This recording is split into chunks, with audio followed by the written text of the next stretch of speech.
அனைவருக்கும் வணக்கம். இந்த காணொளி பதிவில் நம்ம என்ன பார்க்க போகிறோம்னா, இன்றைக்கி தமிழ்நாட்டில் சமூக வலைத்தளத்தில் மிக பிரபலமாக மிக வைரலாக போயிட்டு இருக்கக்கூடிய ஒரு பதிவு. அண்ணன் விஜய் அவர்கள் திருச்செந்தூர் முருகனை வழிபாடு செஞ்சுருக்காரு அப்படிங்கிற ஒரு விஷயந்தான் இன்றைக்கி வைரலாக போயிட்டுருக்குது. அண்ணன் விஜய் அவர்கள் திருச்செந்தூர் முருகனை வழிபாடு செய்வதற்கான காரணம், தேர்தலில் அவர் வெற்றி அடையணும் அப்படிங்கிறதுக்காண்டி பிரார்த்தனை பண்ணுறதுக்காண்டி போயிருப்பார். இதை அவருடைய ரசிகர்களும் தொண்டர்களும் மிக சந்தோஷமாக அதை கொண்டாடிட்டு இருக்கிறாங்க. அவர் முருகர் கோயிலுக்கு போனால் கொண்டாடுறாங்க, சர்ச்சுக்கு போனால் கொண்டாடுறாங்க, மசூதிக்கு போனால் கொண்டாடுறாங்க. இப்படியெல்லாம் அவர் குசு விட்டால் கூட கொண்டாட தெரிஞ்சவங்களுக்கு அந்த கரூரில் அத்தனை பேர் செத்தாங்கள்ல,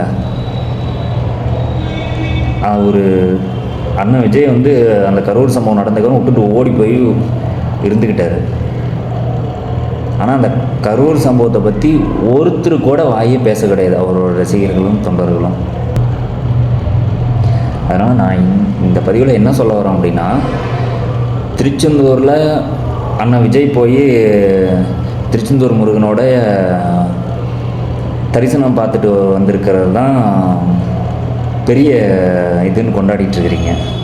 ஆனால் நம்ம பாட்ட முருகனுக்கு தமிழில் குடமுழுக்கு, அதாவது தமிழில் கும்பாபிஷேக விழா நடத்தணும்னு போராட்டத்தை முன்னெடுத்து வழக்கு தொடுத்து தமிழில் குடமுழுக்கு நடத்த வச்சது அண்ணன் செந்தமிழன் சீமான் அவர்கள். நாம் தமிழர் கட்சியோடைய மாநில ஒருங்கிணைப்பாளர் அண்ணன் சீமான் அவர்கள் தான் தமிழில் குடமுழுக்கு நடத்துறதுக்கான வேலையை பார்த்தார். சரிங்களா? அப்போ உங்கள் அண்ணன் விஜய் எங்கே போயிருப்பார்? அப்போ அண்ணனுக்கு ஆதரவாக, சீமண்ணனுக்கு ஆதரவாக, திருச்செந்தூர் முருகனுக்கு ஆதரவாக, முருகனுக்கு தமிழில் குடமுழுக்கு நடத்துங்க அப்படின்ட்டு அழுத்தம் கொடுத்துருக்கலாம் திமுகவுக்கு. அப்போ எங்கே போனார் விஜய் அண்ணன்?